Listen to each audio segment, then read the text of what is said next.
My channel சுவைத்து பார்க்கலாம். இன்னைக்கு சுவையான இட்லி சாம்பார் ஹோட்டல் முறைப்படி எப்படி வைக்கலான்றது தான் பார்க்க போகிறோம். வாங்க வீடியோக்குள்ளே போகலாம். இந்த சேனலை ஃபஸ்ட் டைம் பார்க்குறவங்களா இருந்தால் பக்கத்தில் இருக்க சப்ஸ்கிரைப் பட்டனை கிளிக் பண்ணுங்கள். பெல் பட்டனையும் கிளிக் பண்ணி அதில் ஆல் என்ற ஆப்ஷனை கிளிக் பண்ணுங்கள். சாம்பாருக்கு தேவையானது 100 துவரம்பருப்பு எடுத்து அரை மணி நேரம் ஊற வச்சு அதை நல்லா கழுவிட்டு குக்கரில் மஞ்சள் பெருங்காயம் போட்டு வேக வச்சு எடுத்துக்கோங்க. ஒரு கடாயில் கொஞ்சோண்டு எண்ணெய் ஊற்றி சீரகம் போட்டு தாளித்து அதில் சின்ன வெங்காயம் முழுசாக போட்டுட்டு பெரிய வெங்காயத்தை கொஞ்சம் கட் பண்ணி இதோடு சேர்த்துக்கிறோம். இது கொஞ்சம் நல்லா வதங்கணும். லேசாக வதங்கினோன்னே 1 கப் தக்காளி சேர்த்துக்கிறோம். 2 மீடியம் சைஸ் தக்காளி எடுத்து சின்னதாக கட் பண்ணி அதோடு சேர்த்துக்கிறோம். இந்த ரெண்டையும் சேர்த்து நல்லா வதக்கிக்கோங்க. இந்த அளவுக்கு வதங்கினா போதும். அதோடு நம்மளுக்கு தேவையான காய்கறியை சேர்த்துக்கிறோம். சிவப்பு பூசணி, கேரட், பீன்ஸ், முருங்கைக்காய், கத்திரிக்காய், உருளைக்கிழங்கு இது எல்லாமே நான் சேர்த்துக்கிறேன். 3 பச்சை மிளகாய் அதோடு சேர்த்து எல்லாத்தையும் ஒன்றா மிக்ஸ் பண்ணி விட்டுக்கோங்க.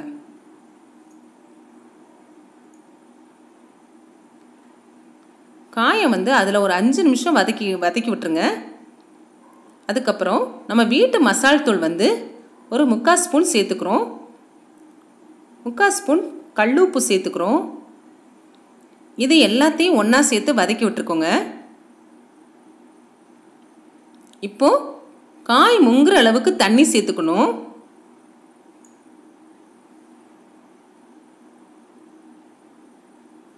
இப்போ மூடி வச்சுருவோம். ஒரு 10 நிமிஷம் வேகணும். 10 நிமிஷம் வெந்ததுக்கப்புறம் கொஞ்சம் புளி ஊற்றிக்கிறோம். கொஞ்சோண்ட புளித்தண்ணி ஊற்றினா போதும். புளித்தண்ணி ஊற்றி ஒரு 5 நிமிஷம் கொதிக்கணும். புளித்தண்ணி ஊற்றும் போதே ஒரு 3/4 ஸ்பூன் அளவுக்கு சக்தி மசாலா சாம்பார் பொடி சேர்த்துக்கோங்க. நீங்கள் எந்த சாம்பார் பொடி வேணாலும் சேர்த்துக்கலாம்.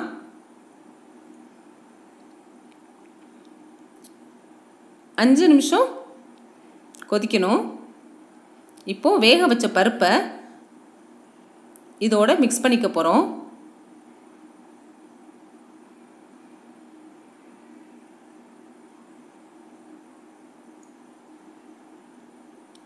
இப்போ பருப்பு எல்லாத்தையும் போட்டு நல்லா மிக்ஸ் பண்ணி விட்டுக்கோங்க. தேவையான அளவு தண்ணி கூட கொஞ்சம் சேர்த்துக்கோங்க. உங்களுக்கு எந்த அளவுக்கு ஊற்றுறதுக்கு உங்களுக்கு வேணுமோ அந்த அளவுக்கு தண்ணி சேர்த்துக்கோங்க.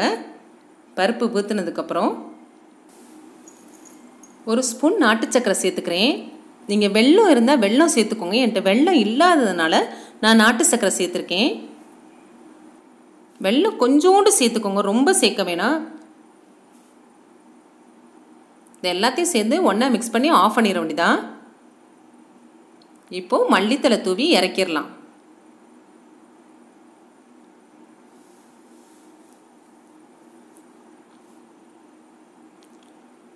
அஞ்சு நிமிஷம் மூடி வச்சுருங்க. இப்போது தாளிச்சுக்கலாம். தாளிக்கிறதுக்கு கண்டிப்பாக நீங்கள் நெய் சேர்த்துக்கோங்க. அப்போ தான் அந்த ஹோட்டல் சாம்பாரோட டேஸ்ட்டு கிடைக்கும் உங்களுக்கு.